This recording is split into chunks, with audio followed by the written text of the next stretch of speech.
Assalamualaikum warahmatullahi wabarakatuh.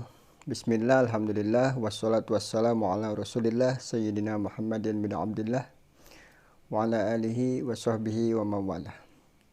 Allahumma salli ala Sayyidina Muhammad wa ala ali Sayyidina Muhammad. Amma ba'du. Sahabat manisnya Hijrah Channel dimanapun Anda berada, semoga senantiasa diberikan kesehatan oleh Allah Subhanahu wa ta'ala, sehat lahir dan batin, dan diberikan rezeki yang berlimpah ruah, halal dan barokah, dan dijauhkan dari segala mara bahaya, dan dikabulkan segala hajat-hajatnya yang baik menurut Allah Subhanahu wa ta'ala di dunia dan di akhirat. Amin ya Allah ya rabbal alamin. Baik, pada pertemuan kali ini saya akan membahas lanjutan kajian kitab kita Uqudul Lijan, yang mana kitab ini menerangkan tentang hak-hak dan kewajiban suami istri ya, untuk bekal menjadi keluarga yang sakinah, mawaddah, warahmah. Dan mudah-mudahan keluarga kita dijadikan sebagai keluarga yang samawa atau sakinah, mawaddah, warahmah. Amin ya Allah ya rabbal alamin. Untuk mempersingkat waktu, mari kita mulai dengan mengucap Bismillahirrahmanirrahim. Qalal musannifu, pengarang berkata, syakarallahu sa'yahu, semoga Allah membalas usahanya. Bismillahirrahmanirrahim, dengan nama Allah yang maha pengasih lagi maha penyayang. I'lam, ketahuilah, annal basmalata katsiratul barakati, bahwa basmalah itu mempunyai banyak keberkahan.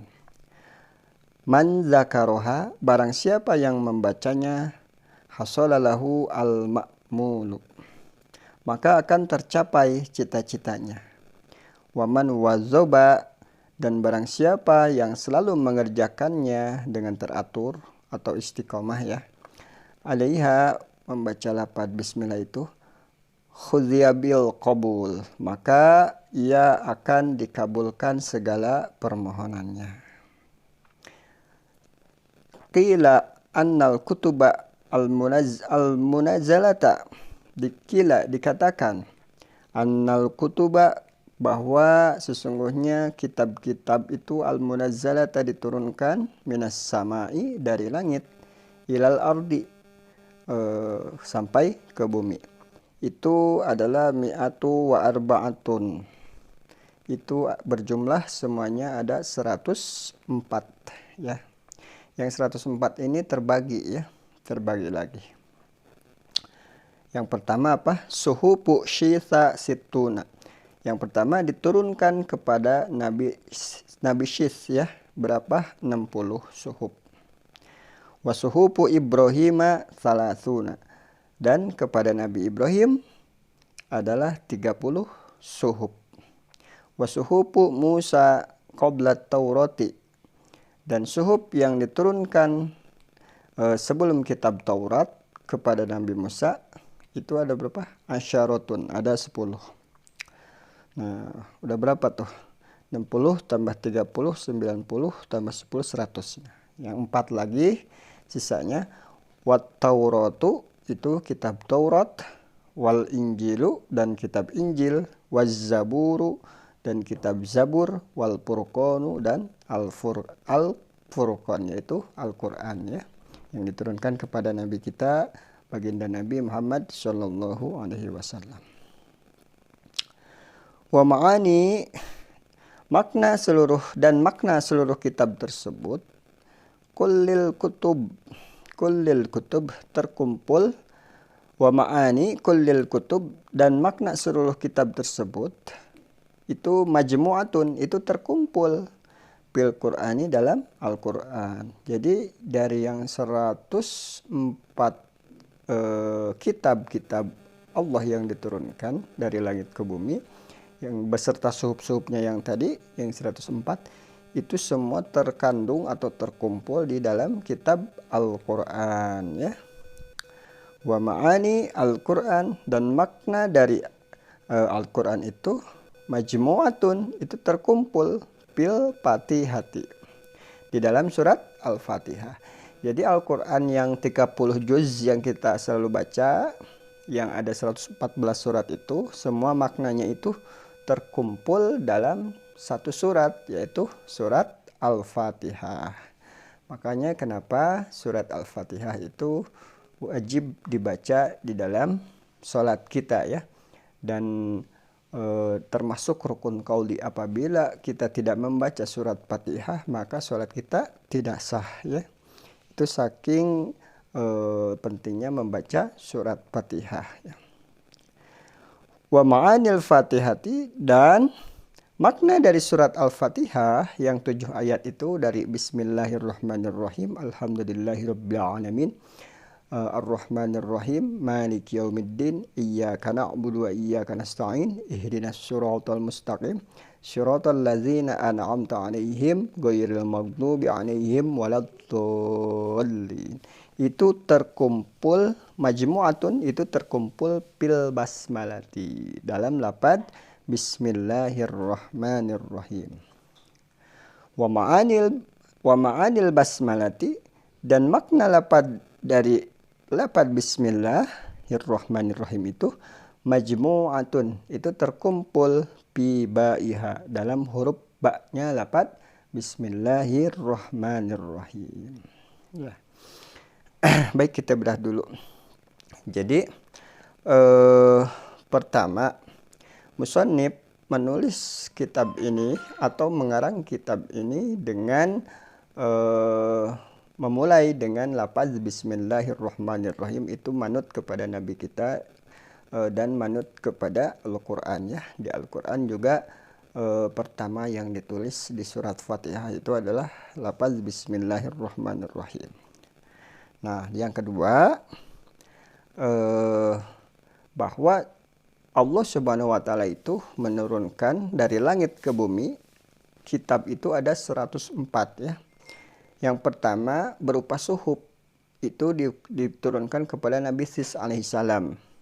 Itu Nabi Sis mendapat 60 suhuf ya. Terus yang 30 suhuf diturunkan kepada Nabi Ibrahim. Terus yang 10 suhuf diturunkan kepada Nabi Musa sebelum kitab Taurat diturunkan. Taurat ya. Nah, sesudah itu barulah kitab Taurat, kitab Injil, kitab Zabur, dan Al-Quran yang diturunkan kepada baginda Nabi Muhammad Sallallahu Alaihi Wasallam. Nah, di Al-Quran itu kan ada 30 juz dan 114 surat. Nah, makna dari Al-Quran atau kandungan dari seluruh Al-Quran dari awal sampai akhir itu terkumpul dalam satu surat, yaitu suratul Fatihah ya.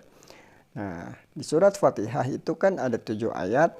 Nah, dari 7 ayat itu terkumpul dalam lafaz Bismillahirrahmanirrahim.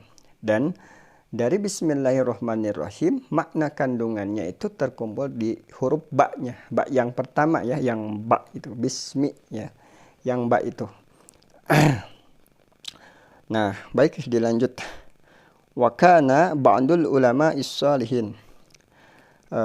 Dan ada seorang ulama yang soleh, sebagian ulama yang soleh ya. Asabahu maradun syadidun.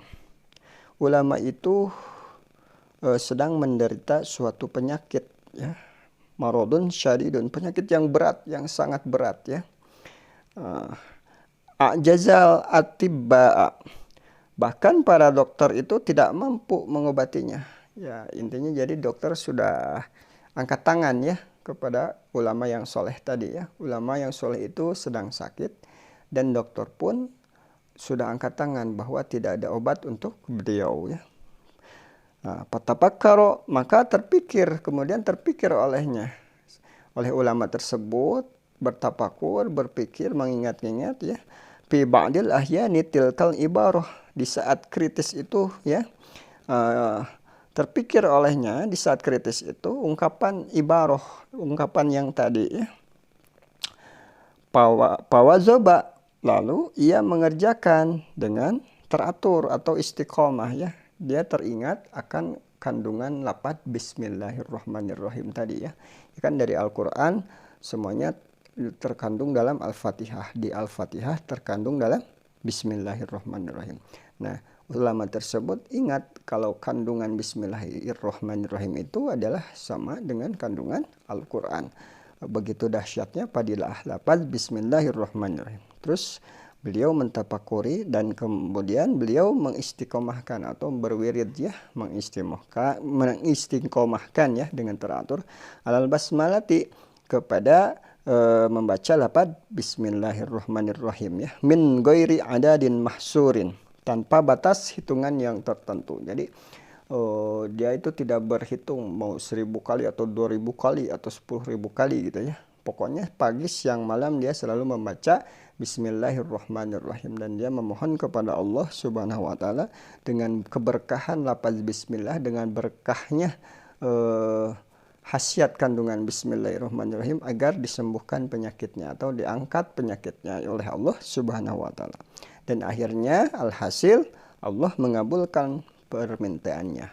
Fasyafahullahu ta'ala bibarakatiha. Maka Allah ta'ala menyembuhkannya dengan barokah basmalah tersebut ya. Nah, ini adalah kisah nyata ya, kisah nyata di zaman dahulu kala ya, ada seorang ulama yang sakit. Nah, baik, dilanjut lagi. Wahukia, dan dikisahkan. Nah, ini juga sama kisah nyata ya.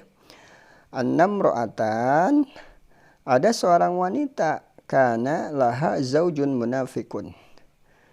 Wanita itu mempunyai suami yang munafik ya, munafik atau suami yang sangat jahat ya gitu ya, yang zalim kepada beliau gitu ya.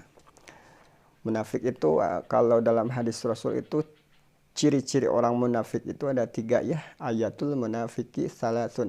Iza hadasa kadzaba wa iza wa'ada akhlafa wa iza tumina khona. Apabila ia berkata, ia akan selalu berbohong. Wa iza wa'ada akhlafa, apabila ia berjanji, maka ia janjinya itu akan tidak ditepati ya, atau dia ingkar janji gitu. Wa iza tumina khona, dan apabila ia dipercaya, maka ia akan berkhianat. Nah, itu 3 ciri orang yang munafik menurut hadis Nabi ya. Hadis Nabi ya. Nah, ini juga kebetulan si seorang wanita yang soleh ini mempunyai suami yang munafik ya, atau zolim ya kepada dia. Wa kanat taqul, dan wanita itu selalu mengucapkan ala kulli syai'in min qaulin aw fi'lin bismillah.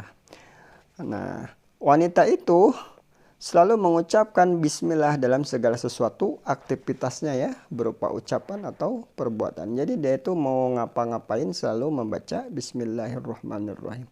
Mau tidur membaca bismillah, mau makan membaca bismillah, mau duduk membaca bismillah, mau nyuci membaca bismillah, mau ke pasar membaca bismillah, mau menjemur pakaian membaca bismillah. Pokoknya setiap aktivitas baik perkataan mau perbuatan dia selalu membaca lafaz Bismillahirrahmanirrahim gitu ya. Kecuali dalam hal-hal yang memang haram seperti dia mau ke WC gitu ya. Kalau ke WC nggak baca gitu ya. Terus atau hal-hal yang hina seperti buang hajat nggak baca bismillah gitu ya. Tapi beliau selalu membaca dalam aktivitas-aktivitas yang memang sangat dikerjakan dalam kehidupan sehari-hari tapi tidak terhina gitu ya. Contohnya seperti makan gitu ya, atau pergi kemana gitu ya. Mau duduk, mau berdiri, mau tidur, mau berjalan, mau masak, mau nyuci piring, mau nyuci baju, selalu membaca Bismillahirrahmanirrahim gitu. Nah, kemudian si suami yang zalim itu, yang munafik itu berkata ya, faqala zaujuha. Maka berkata suami yang munafik tadi, la af'alanna ma ukhjiluha bih. Aku akan membuatnya malu dengan kebiasaannya itu. Jadi suaminya itu ya, setiap kali istrinya melakukan sesuatu aktivitas kan dia tuh selalu membaca bismillah. Maka si suaminya itu mungkin kesal atau gimana gitu ya. Dan dia berencana untuk membuatnya malu. Membuatnya malu atau ibaratnya buat apa selalu membaca Bismillahirrahmanirrahim gitu ya. Buat apa kamu misalkan ya. Tapi dia dengan satu siasat yang licik ya. Siasat yang licik. Nah, fadafa'a ilaiha. Lalu si suami itu menyerahkan kepada istri yang soleh tadi ya. Apa?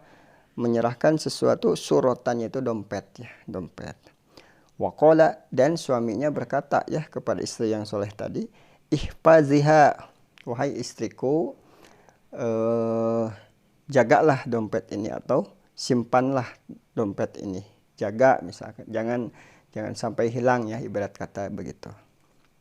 Maka si istri tersebut fawado'atha, si istri itu meletakkan dompet itu ya, meletakkan dan membawa terus meletakkan atau menyimpan ya dompet itu fi mahallin wagototha, di suatu tempat, dan menutupi dompet itu dengan rapih ya. Saking solehahnya itu istri ya, dikasih amanat untuk menjaga dompet sang suami yang munafik tadi.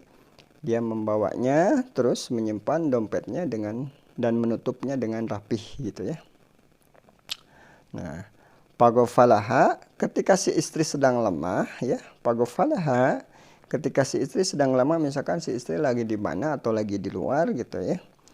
Wa khadha surrata wa romaha, terus si suami yang zalim tadi, yang munafik tadi, mengambil dompet yang ditaruh oleh istrinya itu, waromaha, dan membuang dompet tersebut ya. Di mana dibuangnya? Pi bi'rin pi darihi, dibuang di sesuatu ke sumur ya, ke sumur yang di rumahnya ya. Nah, jadi mungkin ceritanya dalam rumah itu ada satu sumur ya. Jadi ketika dibawa sama si suami yang zalim tadi, dompet yang disimpan oleh istrinya itu dibuang ke sumur ya, dekat rumahnya itu. Summa talabaha minha, kemudian si suami dengan pedenya, dengan dengan percaya dirinya dan akan mau mempermalukan istrinya itu, menanyakan dompet itu. Summa talabaha minha. Contohnya seperti ini misalkan, istriku, mana dompet yang tadi aku titipkan kepadamu misalkan ya gitu. Padahal dia itu sudah tahu kalau dompetnya itu sudah kuambil dan sudah kubuang ke sumur gitu ya. Pasti istrinya akan nyari dompet itu dan dompet itu hilang. Lalu aku akan memarahinya, misalkan seperti itu ya. Siasat liciknya atau siasat buruknya gitu ya. Nah, Pajaat ila mahalliha, lalu si istri mendatangi ke tempat dompet yang ia simpan tadi ya. Misalkan di kamar misalkan atau di mana, si istri langsung bergegas untuk mengambil dompet yang disimpan di tempatnya tadi. Wa qalat bismillahirrahmanirrahim. Lalu kemudian istri tersebut membaca lafaz bismillahirrahmanirrahim gitu ya. Seketika istri itu membaca lafaz bismillahirrahmanirrahim, fa'amarallahu ta'ala Jibril alaihi salam, maka Allah ta'ala segera memerintahkan malaikat Jibril alaihi salam ya. Untuk apa? Ayyunzila sari'an, untuk turun dengan cepat. Untuk turun dengan cepat ya. Wa yu'idus surrata ila makaniha. Nah, dan mengembalikan dompet itu ke tempat semula. Artinya malaikat Jibril turun ke sumur, lalu di sumur itu dompetnya diambil oleh malaikat Jibril dan disimpan ke tempat semula. Tapi dengan cepat ya, secepat kilat gitu ya. Karena malaikat itu terbuat dari cahaya ya, jadi otomatis cepat gitu ya. Nah, pawadoat siyadaha litakhudzaha. Ketika si istri mengulurkan tangannya untuk mengambil dompet itu, litakhudzaha, untuk mengambil dompet itu, fawajadatha kama wadoat, maka ia menemukan dompet itu kama wadoat, dalam keadaan seperti yang ia letakkan semula gitu ya. Jadi dompetnya itu seakan-akan tidak pernah terbuang ke sumur. Jadi dompet itu seakan-akan masih ada di tempat sama seperti yang ia tempat sebelumnya gitu ya, yang ia simpan sebelumnya, dan persis mirip tidak ada perubahan gitu ya, dalam bentuk, dalam apapun gitu. Nah, fa akhadzatha, kemudian si istri itu mengambil dompet tersebut, wa nawalatha ila zaujiha, dan menyerahkan dompet itu kepada suaminya. Fata'ajjaba min zalika, maka si suami langsung keheranan ya. Heran, fata'ajjaba, langsung heran ya. Goyatat ta'ajjub ya. Heran yang benar-benar heran gitu ya. Nah, si suami keheranan akan kejadian itu dengan sangat heran gitu ya. Suami langsung, kenapa kok bisa ada lagi itu dompet, padahal sudah jelas-jelas saya buang dompet itu ke sumur gitu ya, tapi kok dompetnya ada gitu. Nah, kemudian si suami mendapat taufik dan hidayah oleh Allah Subhanahu wa taala dan berpikir, oh ternyata benar makna lafaz bismillah atau fadilah mendawamkan lafaz bismillah itu membuat sesuatu yang tidak mungkin menjadi mungkin. Sesuatu yang tidak mungkin bagi manusia itu mungkin bagi Allah Subhanahu wa taala, karena Allah itu maha kuasa ya. Bihaqqi kun fayakun, jadilah maka jadilah gitu ya. Nah, wataba, kemudian suami itu bertobat ilallahi ta'ala, kepada Allah ta'ala, min nifaqihi, dari kemunafikannya gitu ya. Nah, alhasil si suami bertobat kepada Allah Subhanahu wa taala dan menyadari bahwa ternyata lafaz bismillahirrahmanirrahim memiliki banyak manfaat atau banyak fadilahnya gitu ya. Tapi dengan untuk amalan buat kita ya, saran saya misalkan untuk buat amalan buat kita, kalau mau mengamalkan lafaz bismillahirrahmanirrahim, amalkan tapi dengan istiqomah gitu ya. Maksud istiqomah di sini bukan sehari, 2 hari, seminggu, sebulan, 2 bulan. Tapi tiap hari continue berkelanjutan ya sampai tahunan. Nah, kalau sudah tahunan itu akan melekat dan akan menjadi kebiasaan kita. Ketika kita meninggalkan satu amalan, satu hari pun, kita akan merasa rugi gitu ya.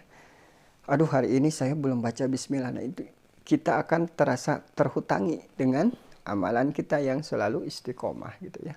Jadi jangan pernah bosen gitu ya untuk mengamalkan sesuatu amalan gitu ya. Lebih baik sedikit tapi continue istiqomah daripada sekali brek banyak, misalkan sehari 10.000 tapi besoknya tidak baca atau lusanya tidak baca, dibaca-baca lagi bulan depan. Itu nggak akan berfaedah ya.